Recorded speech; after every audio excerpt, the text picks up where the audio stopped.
Well, thank you to IFPRI for this excellent report, and especially for exactly the kind of discussion and interest that it's already stimulated over the last few years. And I think it's particularly timely that it should focus on gender in the current context, and that's some of what I would like to talk about briefly. So congratulations on that, and thank you to everyone for coming today. I hope we can engage in some discussion with the time that we have. So first, to kind of set the context into which the report is being introduced, and then focus a little bit on the particular value within that context that I think that the report contributes, and then one particular implication of the finding and how we're addressing that particular implication at IFAD. IFAD's focus on gender equality and women's empowerment is longstanding. It arose pretty early into our 30-plus year history, but it is an ongoing struggle to translate that commitment and awareness into results on the ground, and that has to do both with the challenges of mainstreaming it internally in our operations, but also the external environment in which we conduct our operations. So we're very much aware of the importance of an enabling environment, that having policymakers and program officials with enough awareness, understanding, and commitment to make the right choices and policy decisions and investment is critically important in how well we can translate this into action. So to look at the current context, I thought it would be useful to do a quick survey in this moment when the world has returned its attention to agriculture, and there are efforts underway to try to refocus and invest additional resources in the sector. How are policymakers looking at this question of gender inequality and women's empowerment? So if we take a quick survey of the last 18 months or so of international agreements by world leaders as an indicator, if we could look at that and bracket it with two Rome events. The first one in June 2008, which was the high-level meeting on world food security, and then the one that is taking place just this week in Rome, to see, in fact, how has the treatment of women and gender equality been looked at. So starting with the June 2008 declaration of the high-level conference, it makes a convenient baseline in that there was not a single mention of women farmers, producers, gender. It's entirely absent. So that's, as I say, a convenient baseline. Jumping ahead to look at the comprehensive framework of action. Now, this wasn't an agreed document, but it is turning out to be a very important reference. It was produced by the number of UN agencies and the World Bank and so on, the high-level task force.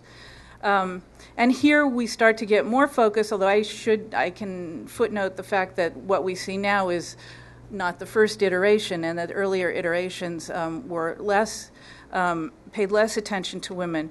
But there's quite a lot of emphasis on women as a vulnerable population. There's a footnote that acknowledges that gender bias is a cause of malnutrition. And there is treatment of the need for gender-sensitive policies in natural resource management and women's land rights. So it does start to focus international attention on this issue. If we fast forward then to January 2009 in Madrid, if you recall that gathering, G8 plus others, led by Spain, trying to focus more global attention. And that was grounded much more in a rights perspective, and so the rights of women came into sharper focus, and here the attention to the need for voice, that women actually need to be actors in the process. And then just a month later, a regional preparatory meeting for the Commission on Sustainable Development, the ministerial meeting on African agriculture, and here I think there was a very important shift in which the leaders start to talk about empowerment of women farmers, their critical importance, the fact that they're a majority of agriculture producers, and the fact that they make decisions that affect investment and productivity. So there is a progression that we start to see. That was followed by the 17th session of the Commission on Sustainable Development, and it really one of the most noteworthy outcomes of that meeting, a global meeting, was the recognition of the role of women farmers and the reference to the need to support them and their rights is throughout the agreed statement. It starts to look at it much more from a systems perspective, and here it starts to look at some of the other dimensions that are referenced in the IFPRI report. The need to look at education, training, and literacy. Then going forward to July in L'Aquila, again, a little bit of backpedaling. There is emphasis on smallholders, women, and families, and the need to give them priority attention, and a focus on women's access to land and financial services. G20, again, further backsliding, I think, because basically they just said ditto, we support the L'Aquila initiative, and no specific reference to women or gender. And then finally to this week, the declaration of the World Summit on Food Security. And if we go back to the idea that the meeting in Rome in June 2008 is our baseline, we do see significant progress. Lots of, an intention to give priority attention to women, capacity building, with a special emphasis on smallholders and women farmers. So this, in the end, where we've come officially as a global community, is really to focus on this formulation of smallholders and women farmers.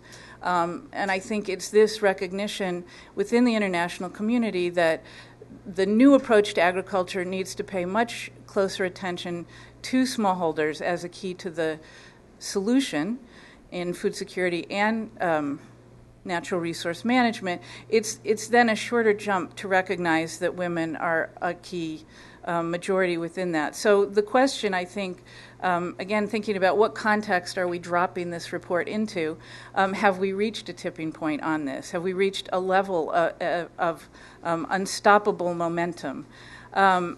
I would say there is encouraging evidence of increased awareness of women's roles in developing country agriculture, but I think we also, even from this brief survey, would probably conclude that the awareness is pretty uneven, more in some venues and processes than others, that the consensus on what to do, action and investment priorities, is pretty thin.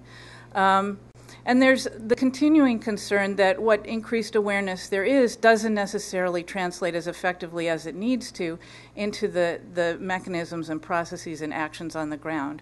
And I would say even on this, if we look at the draft that's circulating, for example, on the Global Agriculture and Food Security Program that's proposed to be housed at the World Bank, there is evidence of a certain amount of evaporation from the kind of policy statements recognizing the role of women to then concretely what do we need to do, and even more so, or I should say less so, a recognition that what we need to do is focus on closing this gender gap. So, with that kind of context, the very clear takeaway message of the report that addressing gender inequalities is key to reducing hunger is very necessary and appropriate. So, I think it helps to reinforce what we see as some gathering momentum around a consensus on the role of women's food security. And it does help to point and disaggregate on a regional basis the kind of priorities, investments, and actions that are needed. And finally, I think it helps us emphasize the need for continued work on indicators. I think I would agree with Agnes's points about it's an imperfect set of indicators for looking at this set of issues, especially with respect to political participation, economic engagement, that more focus on women's activities in the informal sector and engagement at the local level might well produce an even higher correlation with food insecurity.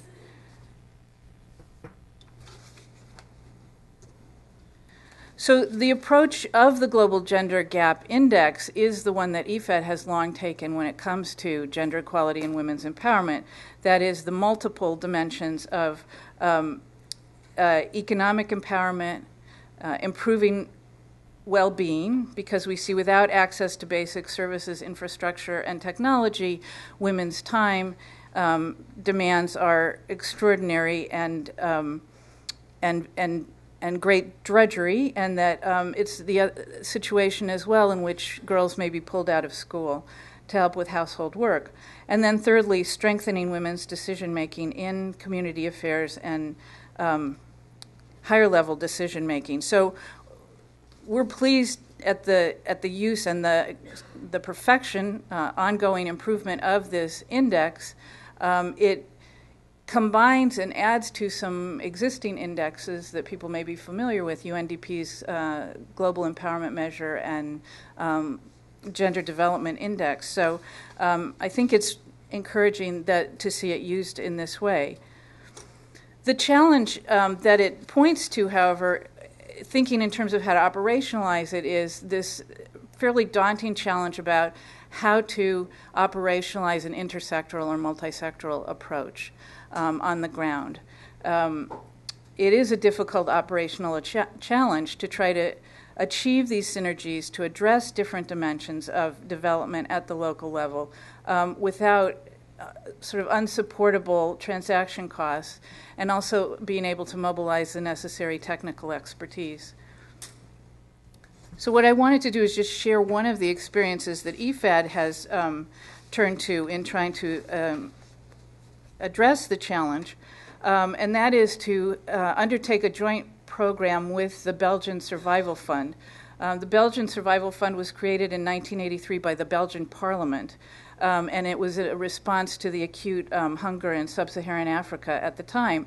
And its mandate is to take a multidimensional and synergistic approach to the social and productive sectors and try to undertake projects that will jointly and in a way that produces greater benefits address social, economic aspects of the program. In the joint program, we have, from the beginning, collaboration at the country level in which IFAD provides the loan for rural economic development and focuses on rural economic development type activities, and the Belgian Survival Fund comes into the same program with grants for social infrastructure and services. And some of the examples are ones that you might think of and would be reflected in some of the measures in the global index. A couple of additional examples.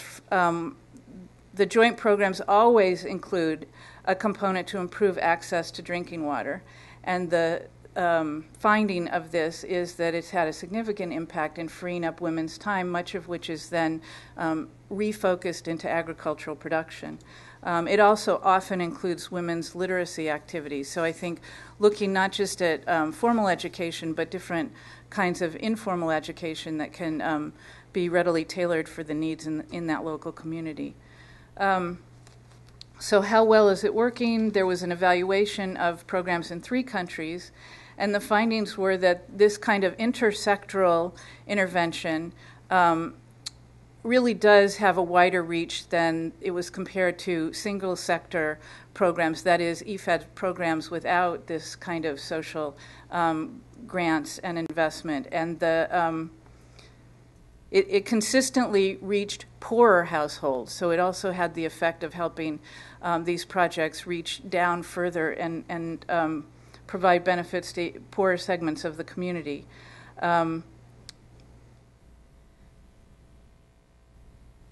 It also has demonstrated particular benefit to women.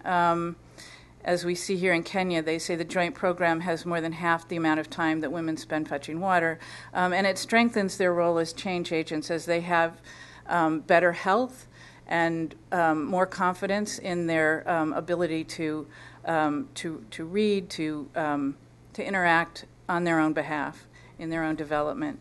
And the lessons that then emerged from this evaluation on the intersectoral program are not particularly surprising, but they're useful, that the design stage is critical, that that thinking together has to occur from the very beginning, that a lot of attention needs to be given to institutional coordination. But a factor that's not always recognized is that these synergies really do take time to play out. It can be as long as 8 to 10 years to really consolidate the benefits that come from this broader approach. And that looked across the board, the added value of this kind of intersectoral approach is greatest for the poorest households in a context where the institutions are especially weak, although it's not limited to that. So I think this remains a critical challenge as we look at how gender equality is being discussed in the current context of agricultural development.